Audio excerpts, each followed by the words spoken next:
Our Meet the Candidate series continues this morning with former Minnesota Governor Tim Pawlenty. Welcome back to Meet the Press. Thanks for having me, David. Good to see you, Governor. I want to just get a headline reaction from you here. You just heard the Treasury Secretary talking about the economy, saying, look, Republicans don't have a choice. Raise this debt limit or America's credit rating is in danger. Can I get reaction to that, and then we'll come back to the economy? Well, sure, but he said something else, David, that I think is important. He was blaming President Bush, blaming the weather, blaming the Republicans.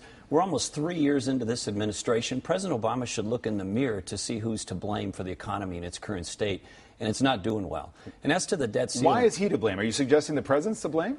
Of course. Why? Well, he's the leader of our country, and he's the person who sets the tone and tempo and vision for our country, including economic policy, and he's doing things that are suffocating the private economy instead of doing those things to grow the economy, like cutting taxes, shrinking government, and doing the things that the job providers say would actually make a difference, which is get the government off their back. I'm curious, though, as a Republican who believes in basically boilerplate Republican economic philosophy, right? Cut taxes, cut regulation. Even in economic boom times, the past 30 years, middle-class wages have not increased. As a Republican, what are you going to do about that? We've got to get the private economy going. And how's the Obama approach working? When he ran for president of the United States, he went around the country, made all these grand promises, this soaring rhetoric. He got to implement his plan, a stimulus bill, $800+ billion. He said unemployment could go up to 8% if they didn't pass it. Now, how's it working? The answer is it's not. We've got an unconstitutional health care bill. We've got tax policy and regulatory policies that our private businesses are saying are suffocating their entrepreneurial spirit and their desire to grow jobs in this country. And he's got us on the wrong track. You got to do the things like I did in Minnesota. Cut taxes, you've got to bring down spending, you've got to get those things in line with respect to health care that are going to bring down costs, not just expand access, and the like. Those are the kinds of things that the people who actually know what they're talking about, who are providing jobs in this country, would say would make a difference. Let's come back to the economy in a couple of minutes. I want to ask about the state of your campaign, because frankly, by most accounts, it's not doing very well. Here's how the New York Times put it on Friday. The headline, "Will Republican races first in be the first out?" Pawlenty, seeking to regain momentum, plants his nomination hopes squarely in Iowa. Are you on the ropes here at this early time? Well, I just announced my campaign 6 weeks ago, so I think it's a little early for that. But more importantly, these early polls are not a good indicator of anything. If they were, Rudy Giuliani or Hillary Clinton would be president of the United States. They almost never predict the outcome. And when people get to know my record in Minnesota of reducing taxes, cutting spending, doing health care reform the right way, no mandates, no takeovers, doing public employee pension and benefit and pay reform and the like, I think my campaign will do quite well. Well, look, you talk about Iowa, where the caucuses are. You're traveling there a good deal now. You've said this week, we're going to make an earnest effort here and really try to boost recognition. Des Moines Register poll, June 19th through the 22nd. We'll put it up on the screen. It shows the top people there: Romney, Bachmann, your fellow Minnesotan. You're down at 6%. Then there's the question of money raised. That's really critical at this early time to build momentum. And the stats on that, not as promising here. In the first quarter, you're at 4.2, second quarter rather, you're at 4.2 million. What gives? Well, again, the early polls are not good predictors of anything. Once people get to see my record of executive leadership. You've been to Iowa a lot, though. Among the most frequent visitors, except for Rick Santorum in the Republican field. Of course, but most of those visits were for other candidates and other causes. Now we're campaigning in First Voice in Iowa. My campaign started just 6 weeks ago. But again, if Rudy Giuliani would be president, or Hillary Clinton would be president, or Howard Dean would be president if these early polls meant anything. Here's something from the Los Angeles Times that's about style, frankly. Tim Pawlenty's presidential campaign rests on this question: will Republican voters itching for confrontation with President Obama deliver their nomination to a man who tends toward soft-spoken and bland? Are you too dull to be president? Well, look, if people want the entertainer-in-chief, they should vote for somebody else. But we've had 3 years of a president of soaring rhetoric, gave all these false hopes and false promises to the country. If you want somebody who's had executive leadership, who has not just rhetoric but results on taxes, on spending, on health care, on jobs and the like, then vote for me. And the other thing I would say, David, is I've got the record of toughness better than anybody else in this race. My goodness, I was the first governor in Minnesota's history to shut down the government. I set a record for vetoes. I took more money out of the budget using an executive authority than all the other governors combined in my state. Let me just stop you there for a second. In terms of demonstrating fortitude, right. I'm an old hockey player. I've been in more fights than the rest of these candidates candidates combined. Well, that's great that you've got a fighting spirit, but look at how the American people are looking at Washington right now. We nearly had a government shutdown. we can't have a deal on cutting the debt because the town is so politically polarized. Do you think the fact that you shut down the government in Minnesota is something to brag about? You think that's what the American people want? Well, I think what they want is results. And I've got the best results, the best record of any candidate in this race. And when it comes to principle, these dramatic moments, whether they're setting veto records, whether they're shutting down government, we have to have transformational reform in this country. The country is sinking. We need bold and courageous actions. And now is the time for the Republicans to stand up and fight for these values. And the last time they had the majority in Congress, they didn't do that. And they got thrown out. And now they need to walk the walk. What's your marker? I know you got a marker. What is your marker of something you have to achieve? Is it the Iowa straw poll coming up next month to test whether you're actually a viable candidate? Well, the Des Moines Register poll, as you just noted, had us in 6th or 7th place. In the next 60 days, we need to show significant progress. I'm confident in the Iowa straw poll that we will. And as my record in Minnesota gets out, I think we'll have a campaign that's going to be prevailing, not just in the straw poll, but in the Iowa caucuses and beyond. Let me ask you about your main challenger, the frontrunner at the moment, Mitt Romney, and his position on health care. In Massachusetts, he passed near universal health care coverage. This is what you said back in June on Fox News about him. I don't think we can have a nominee that was involved in the development and construction of Obamacare and then continues to defend it. So let's be clear here. Straight talk, Governor. Are you saying he cannot be the nominee, unelectable as the nominee of the party because of his position on health care? I think if you're going to prosecute the political case against President Obama, and one of the top 3 or 4 issues is going to be the direction of the country in health care, it's going to be very difficult for our nominee to be one of the co-conspirators or co-designers. That's the argument. I'm asking you what your conclusion is. It's going to be very difficult for him to be successful with that on his record. In other words, he can't be the nominee if he's got this background? I think it's going to be difficult for him to beat the president with that on his record. And, you know, his record is beyond just health care. It's also a question of how did he do on judicial appointments? Where did we stand on bailouts? So all of us are going to have to account for our record. I've got a record. Governor Romney's got a record. All the other candidates have a record. I've got the best conservative record in the race. You know, we've been talking a lot about Iowa. I was looking this weekend at an editorial in the Register, and it has here at the end this question of how you distinguish yourself from the rest of the field. In a competitive race, they write, Pawlenty will need something to distinguish himself. What is that? Can you name one area where you break from the Republican Party? Being a successful leader. Again, I'm not running for comedian-in-chief. I'm not running for entertainer-in-chief. If people would like that, they should go to a Broadway show. But honestly, Governor, to say I'm a successful leader does not distinguish you. Everybody claims that. That's argument. That's not fact. I'm asking you, bottom line, one area where you would break with the Republican Party? Well, David, for example, over my time as governor, I got a lot of flack from all sides in the debate. One area would be I supported the minimum wage when I was governor. Some Republicans didn't like that.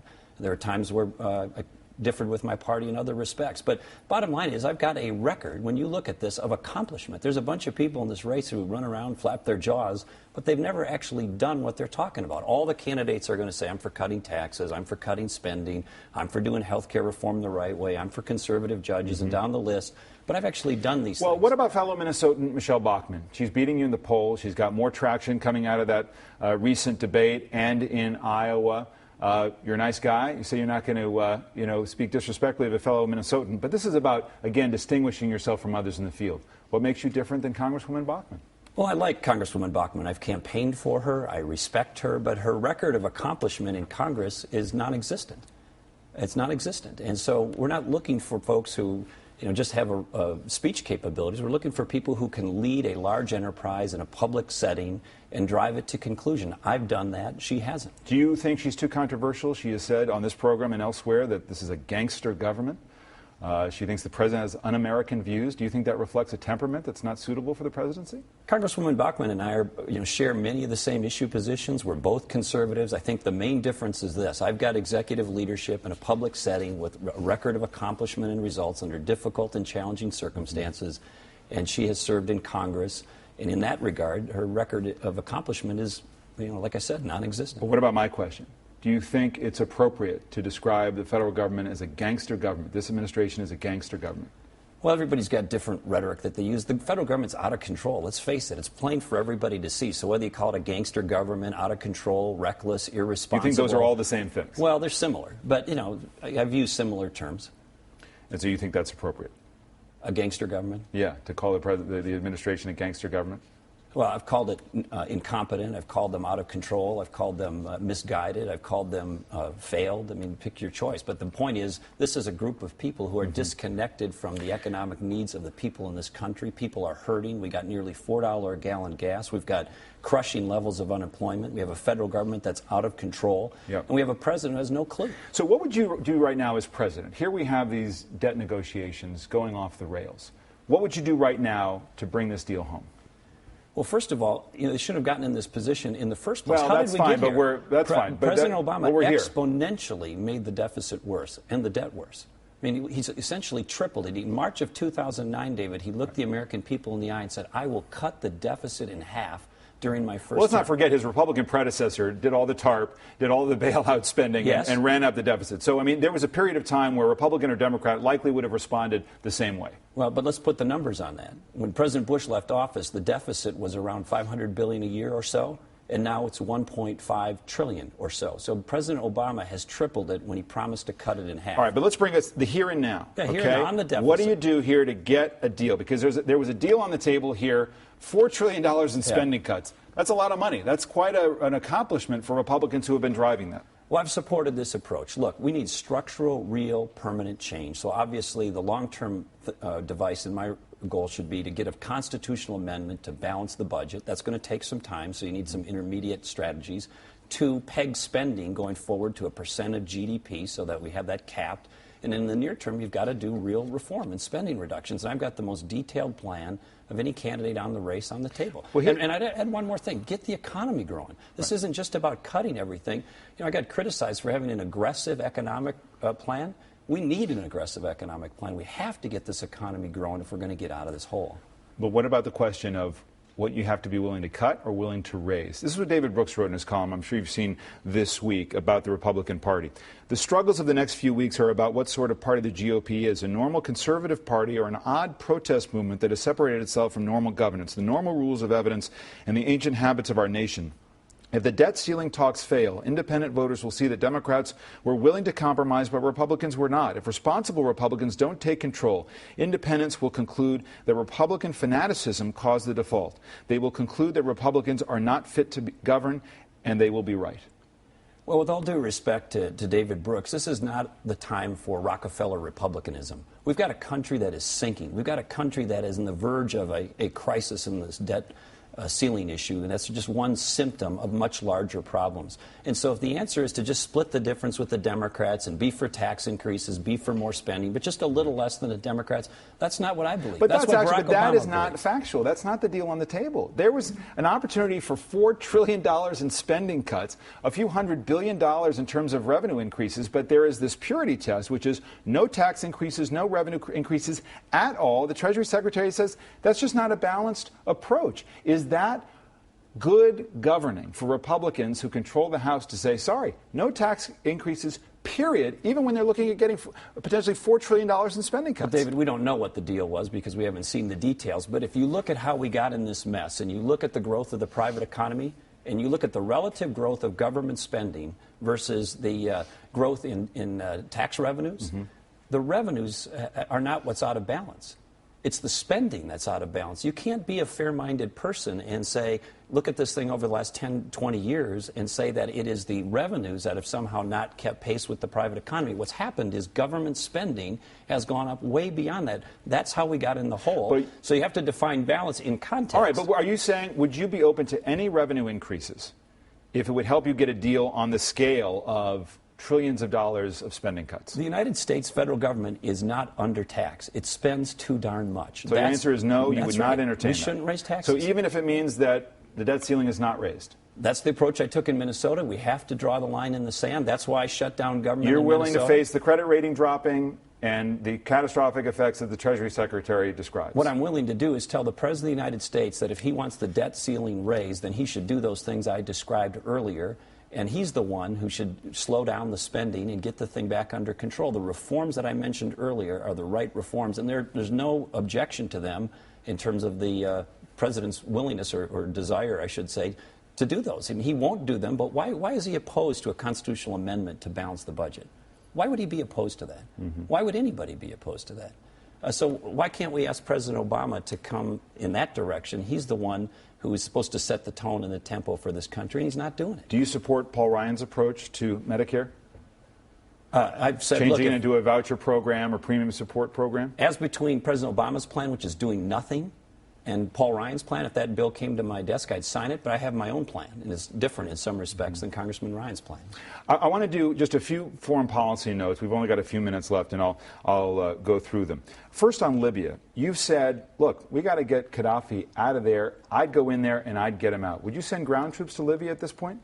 Not necessarily. You look at what President Reagan did, for example, to remove the governments in certain areas. You don't necessarily have to send in ground troops. When the rebels had Gaddafi on the ropes in the early days, in the early hours of this, had taken over most of the country geographically, he was openly talking about leaving. If the president in that moment would have been decisive and strong and threatened or imposed the no-fly zone, my view is we could have toppled Gaddafi then. That sounds like a different reading of what the situation was at the time. No, Tripoli always seemed difficult to get, and now by the rebels' estimation, Tripoli would be hard to take. Well, and David, by the way, how do you do it without ground troops? He dithered for 3 or 4 months. Okay, but I'm asking you now, what would you do? You say we should go in and get Gaddafi. Here's Easy what I would thing to say as a candidate. What would you do? You say no ground troops?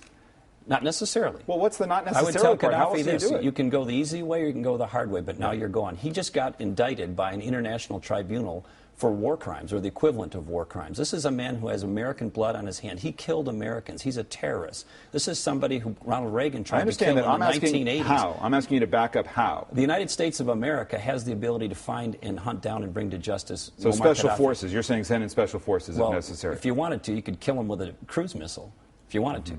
If you wanted to, you could bring in special forces and target him. The idea that we can't find and kill Muammar Gaddafi or bring him to justice is ridiculous. One on Afghanistan. Defense Secretary Panetta was in Afghanistan. He said this: I'm convinced that we're within reach of strategically defeating al-Qaeda. Do you agree? Well, the person who said that is somebody who's got a lot of knowledge, so I'd give that deference. But you look at Afghanistan, for example. That's a big accomplishment, is it not? Yeah, sure it Do you is. give credit to President Obama for how he's taken on al-Qaeda? Well, he's made some good decisions in that regard. Finding and killing bin Laden was a good decision, good leadership action. But we still have a lot of work to do. This is going to be a multi-year, multi-decade commitment, and it's not over yet. Let me ask you about social policy. You've notably said that you're a big fan of Lady Gaga, and even the song Born This Way. There's a lot of debate about a gay marriage pledge in Iowa. And related to that, I wonder, do you agree with some of those who are behind that being gay is a choice? Well, I have 2 teenage daughters who listen to Lady Gaga, so I'm subjected to it. And it has some good qualities to it. But as to gay marriage, I've been a supporter of traditional marriage as between a man and a woman. I have not supported the issues of allowing gay couples to have the same benefits in public employment as traditional couples.